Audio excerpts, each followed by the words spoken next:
Hello and a very warm welcome to the news tonight, your daily roundup of all the big stories from the country and across the world. I'm Tina Jha, and on behalf of the entire Rajya Sabha TV crew, we wish all our viewers a very Merry Christmas. Let's begin with the headlines. India joins rest of the world to celebrate Christmas in full fervour. Pope urges to set aside religious differences and unite for peace.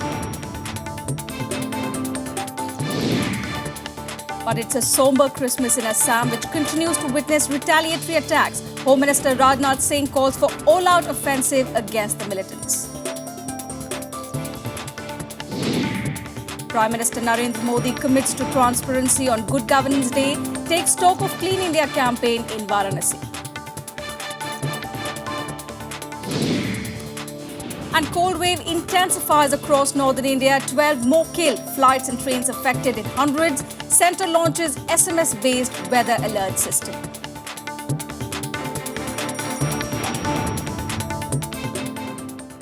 Festivity gripped the country today as people celebrated Christmas, marking the birth of Jesus Christ. Midnight tolling of bells, decked up Christmas trees and carols sung in unison marked the birth of Christ as thousands of people thronged to churches to offer prayers and exchange gifts.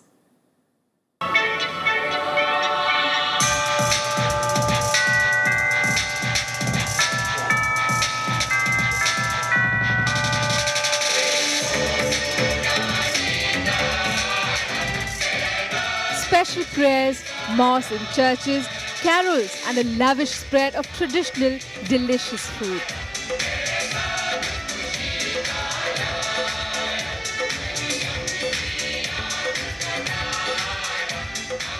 That's how Christians across India celebrated the birth of Jesus Christ.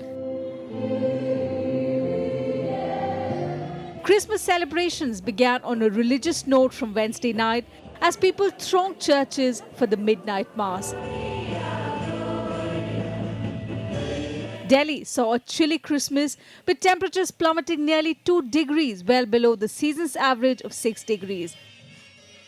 But that certainly did not deter the Christmas fervour as thousands flocked to different churches and cathedrals in the city.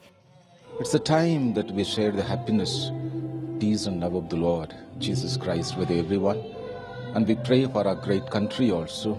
In South India, the day was celebrated with usual gaiety and fervour in Kerala and Tamil Nadu. The Christian community ushered in the Christmas cheer with prayers, meditation and traditional rituals. In Kolkata too, the day was celebrated with much joy and fervour.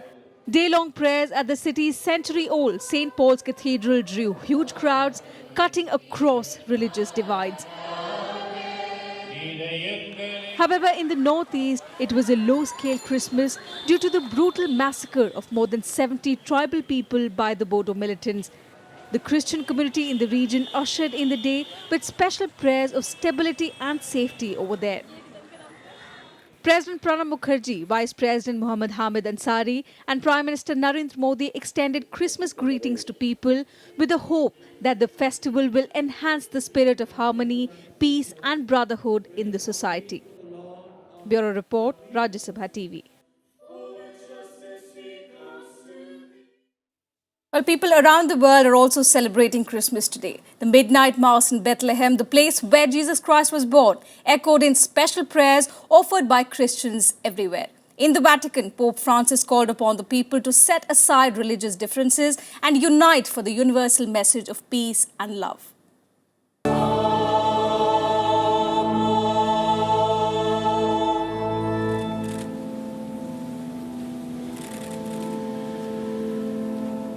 Christmas fervour across the world.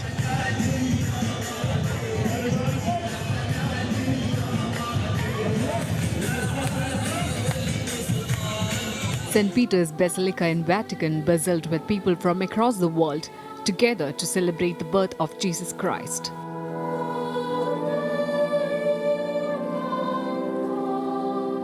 Pope Francis held a solemn Christmas Eve Mass, urging the world to be open to God.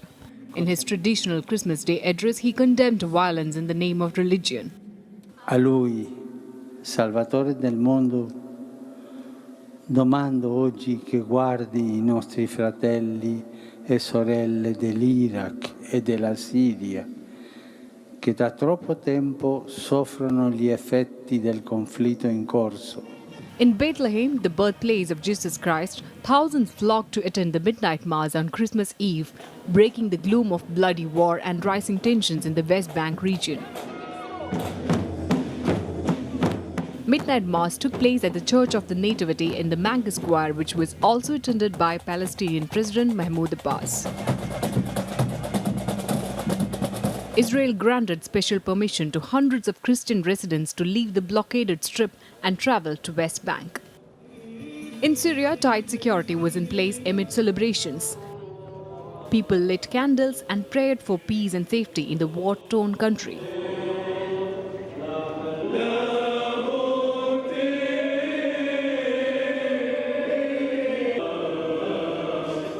In Pakistan, also people celebrated Christmas amid tight security in the wake of recent Peshawar school massacre. For Cubans, this Christmas is special, the first after historic reunion between US and Cuba. People are looking forward to reunite with their loved ones in United States. Paz, prosperidad para nuestro país, para la economía, para nuestro pueblo, que vengan cosas buenas, que la hermandad entre los dos pueblos, que nadie tiene culpa de nada, sea más fuerte y que todo nos salga bien. In China, thousands gathered to attend the Christmas Eve Mass in Beijing.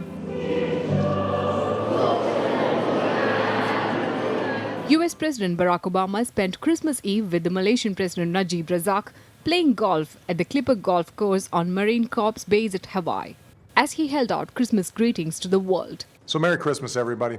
May God bless you all. Bureau Report, Rajya Sabha TV.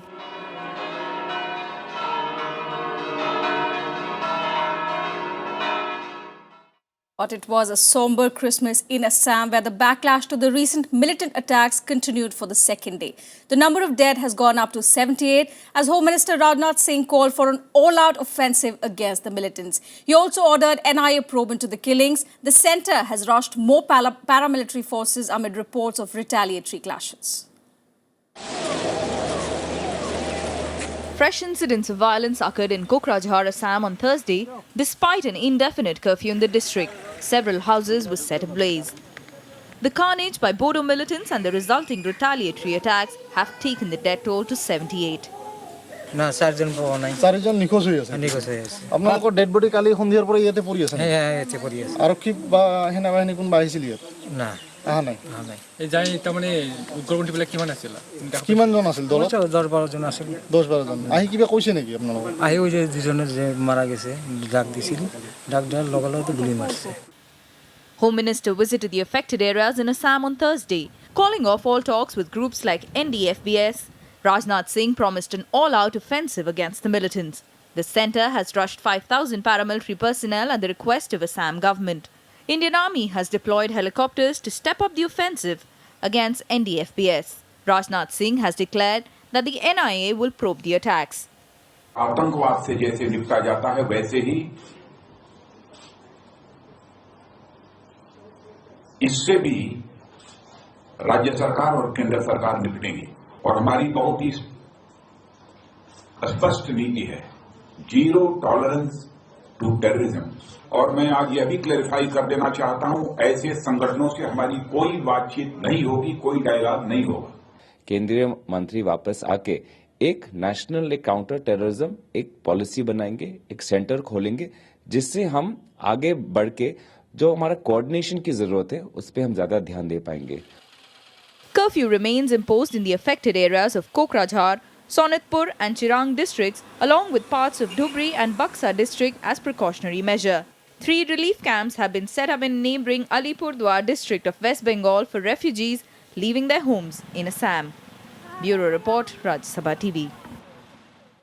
Meanwhile, the government celebrated Good Governance Day today, marking the birthday of former Prime Minister Atal Bihari Vajpayee.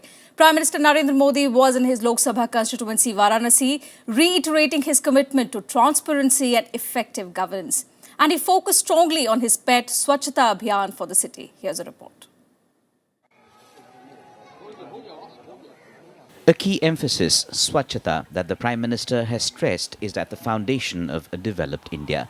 Modi undertook several key initiatives in Varanasi as part of nationwide Good Governance Day celebrations being held by his government. In bylanes near the river Ganges in the city and at the Assi Ghat, Modi inspected the cleanliness drive that's part of the bigger Swachh Bharat Abhiyan that he launched on his previous visit here. For the nationwide cleanliness program, he also named additions to the list of personalities to take it forward. नवंबर में जब मैं आया था तो मैंने यहाँ पर श्रमानुभव का कार्यक्रम प्रारंभ किया था। लोगों ने, सामाजिक संस्थाओं ने, नगर निगम ने, सरकार ने इसे एक महत्वपूर्ण कार्यक्रम माना और आज हम देख रहे हैं कि सफाई के कारण जो घाट कभी मिट्टी के ढेर थे वो अपने पुराने सौंदर्य के साथ मां गंगा के सामने प्रस्तुत है। At the Banaras Hindu University, Modi paid tributes to its founder Madan Mohan Malviya on his 153rd birth anniversary. A decision to confer the Bharat Ratna on Malviya was taken on Wednesday. The Prime Minister inaugurated the Inter-University Centre for Teachers' Education. Modi said creating dedicated educationists was central to taking the country forward. He also held out a mantra for the people of Varanasi. क्या बनारस के कुछ school इसके लिए school हो, college हो, आगे आ सकते हैं क्या? और बनारस के जीवन पर ही एक विषय पर एक स्कूल की मास्टरी हो। काशी में आया हुआ टूरिस्ट वो आएगा हमारे पूर्वजों के प्रयासों के कारण, बाबा भोलेनाथ के कारण आएगा, मां गंगा के कारण आएगा, लेकिन रुकेगा हमारे प्रयासों के कारण। मैं अनुभव से कहता हूं, 6 महीने के कम समय के मेरे अनुभव से कहता हूं, पूरा विश्व भारत की ओर देख रहा है, हम तैयार नहीं। From cleanliness to education to the industry aspect of governance. The third leg of Modi's day-long visit at the diesel locomotive works on the outskirts of Varanasi focused on economic development. The potential of the Make in India campaign, rejection of privatization plans for the railways and inauguration of 4 rail universities were the highlight announcements. As the Prime Minister termed the railways the backbone of the nation's economic development, alongside a joint pledge on devotion to good governance. Bureau Report, Rajya Sabha Television. And on a day the centre observed Good Governance Day, several ministers took up the broom to join the Clean India campaign today. Health Minister J.P. Nadda, Railway Minister Suresh Prabhu and Transport Minister Nitin Gadkari were prominent names among them. BJP President Amit Shah also wielded the broom in Delhi to join the initiative. स्वच्छता अभियान जो आदरणीय प्रधानमंत्री जी ने चलाया है, स्वच्छ भारत का, इसमें लोगों को जोड़ने का विषय है और इसको जन आंदोलन के रूप में लेने का विषय है और ये जन आंदोलन के रूप में बन चुका है। लोग इसमें सेंसिटाइज हुए हैं, लोग इसमें इन्वॉल्व हुए हैं, खुद सफाई रखने के प्रति उनकी जागरूकता बढ़ी है। बहुत सारे समय ऐसा होता है कि जो बड़ा स्टेशन होता है वो तो साफ सुथरा रहता है, लेकिन जो जितना बड़ा नहीं उतना ज़्यादा साफ सुथरा नहीं होता। इसके लिए हमारी ये इच्छा है कि सब जगह पर, जो बड़े हो, छोटे हो, दूर जाने वाली ट्रेन हो, कुछ छोटे समय की सफ़र करने वाली ट्रेन हो, प्रीमियम ट्रेन हो या ऑर्डिनरी पैसेंजर ट्रेन हो, सब जगह में सुविधाएं जो है वो अच्छी होनी चाहिए। हमारे प्रधानमंत्री जी ने भारत स्वच्छ अभियान की भी शुरुआत की है। विशेष रूप से हमारे अस्पताल अच्छे रहे, साफ सुथरे रहे, वहाँ दवाइयाँ मिले। And a day after getting recommended for the Bharat Ratna Awards, wishes on his 90th birthday poured in for former Prime Minister Atal Bihari Vajpayee today. Prime Minister Narendra Modi was among the prominent names who visited the ailing leader at his residence in Delhi to wish him personally. Pakistani Prime Minister Nawaz Sharif also sent a bouquet wishing Vajpayee on his 90th birthday. Incidentally, Vajpayee and Sharif shared rare camaraderie when they were Prime Ministers of their respective countries in the late 1990s. Pakistan high commission से जी मियां मोहम्मद नवाज शरीफ साहब की तरफ से bouquet है ये। जी जी जी उनकी तरफ से बधाई है। जी बधाई के लिए आए हैं। पीएम नवाज शरीफ साहब की तरफ से बधाई है जी। Right, we slip into a very short break here, but when we return, Coal and Power Minister launches e-auction for coal mines a day after the Cabinet approves ordinance. Details on the story when we return.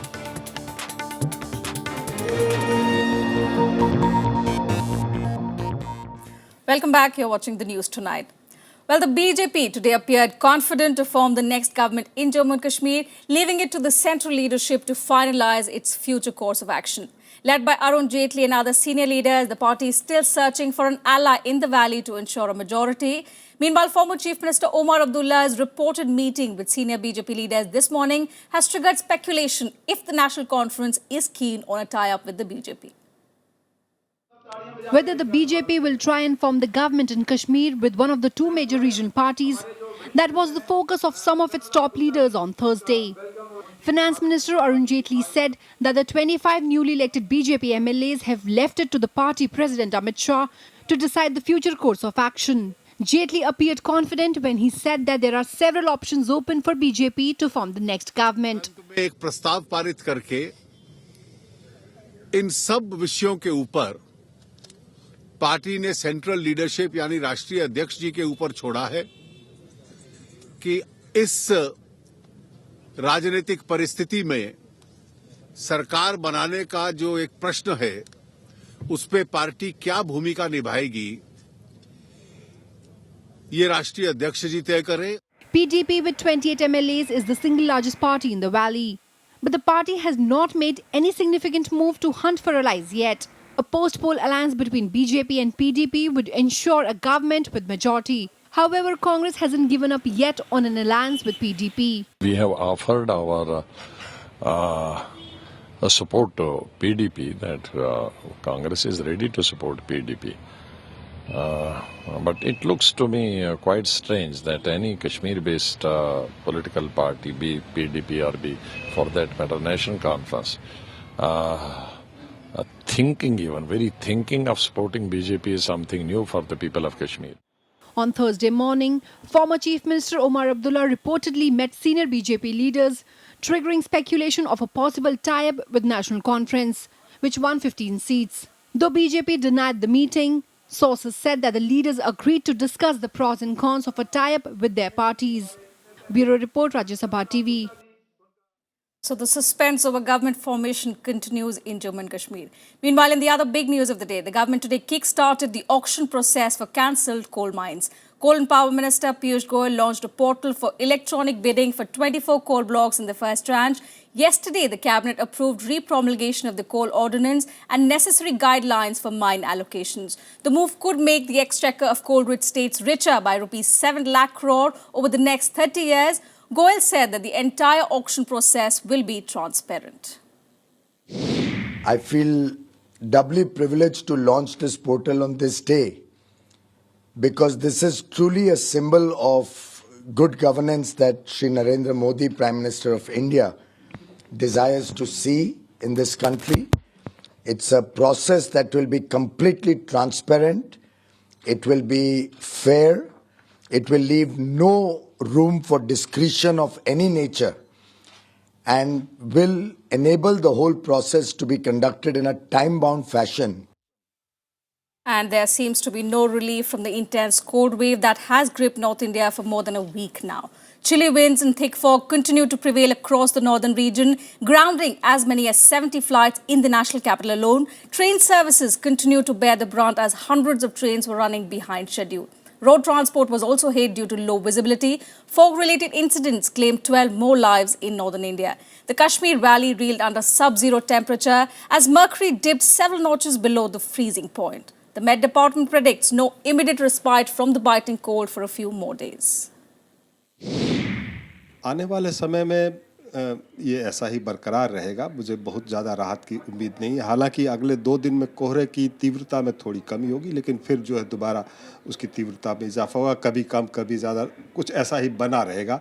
तापमान में भी दिन के तापमान में थोड़ी सी वृद्धि हो सकती है, लेकिन बहुत ज़्यादा गुंजाइश नहीं है। Well, the Science and Technology Minister Harshvardhan today launched an SMS-based warning system which will provide alerts on cyclones, tsunami and other weather-related natural calamities. Inaugurating the system on the occasion of Good Governance Day, Harshvardhan said information on warnings will be disseminated to officials involved in administration as well as fishermen, farmers and the general public. He said that this exercise is a part of Prime Minister's Digital India program. One of the components of the program is to create an SMS-based weather information and disaster alert system. कोई भी disaster आने वाला है, उसकी सूचना text के माध्यम से पहुंचाना, कुछ महत्वपूर्ण चीज़ों के बारे में डिटेल में शिक्षित करना, ताकि हम खाली सूचना ही ना पहुंचाने की स्थिति में हो, सूचना के साथ साथ उस सूचना का उपयोग कैसे करना. And for more national news and updates, let's take you nationwide. Central government employees have got 4 more months till April next year to file details of their assets and liabilities under the local rules. The forms for providing such declarations are also being revised by the centre. The Department of Personnel and Training today extended the date from the 31st of December. The move comes following concerns raised by some bureaucrats regarding putting details of their assets and liabilities, including that of their family members, in public domain. Congress today appointed party MLA from Punjab Amrinder Singh Raja Brar as the president of Indian Youth Congress. Brar replaces Maharashtra MP Rajiv Satab. His appointment is likely to be followed by a revamp of the organisation. Congress MP from Hingoli in Maharashtra, Satab's term as the Youth Congress chief has ended some days back. A constable was killed and 2 other Jawans were injured in a Maoist assault at Itkori in Chhatra district of Jharkhand. The Maoist attacked the police party, triggering an encounter near Bhadrakali temple under Itkori police station. The injured were admitted to a hospital in Hazaribagh. A powerful IED blast near a BSF post in Manipur's capital Imphal sent off a wave of fear in the region on Christmas Day. There were no injuries reported. The motive is yet not clear. The police suspect a timer was used to trigger the explosion near the 49 BSF post located at Lai Koching area. No group has claimed responsibility for the blast so far. Time for another short break here, but coming up ahead on the program, India faces an uphill task against Australia ahead of Boxing Day test. More details when we return.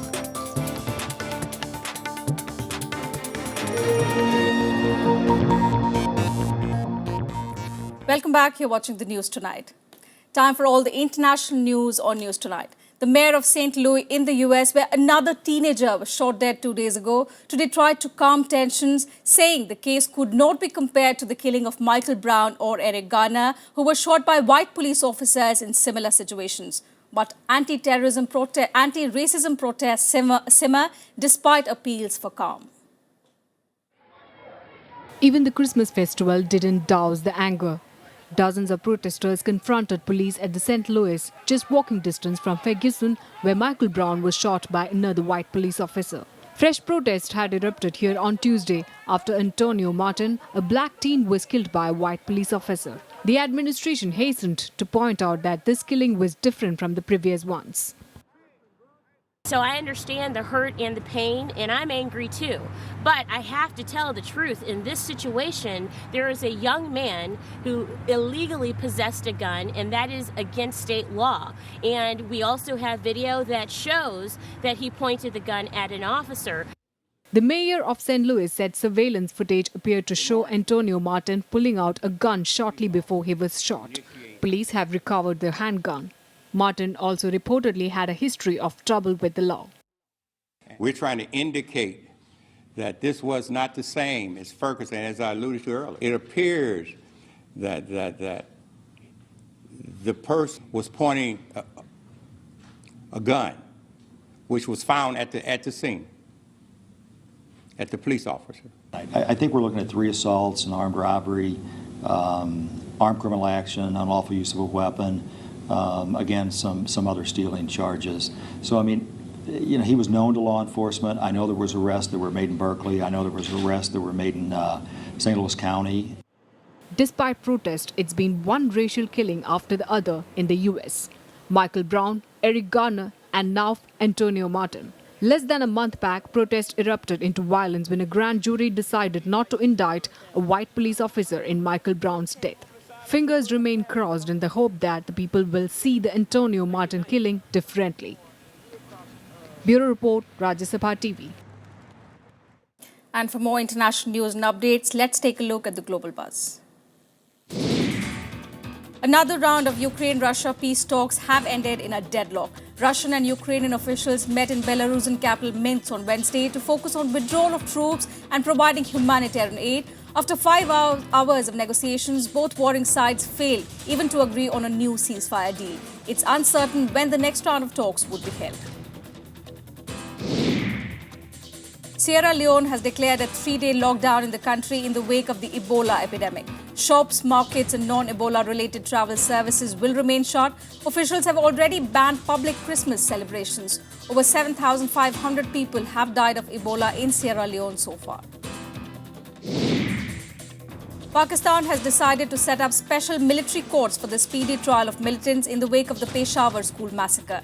The decision was taken in a top-level meeting chaired by Pak Prime Minister Nawaz Sharif. The special military courts will be set up for 2 years with a clear mandate to hold speedy trials of arrested militants.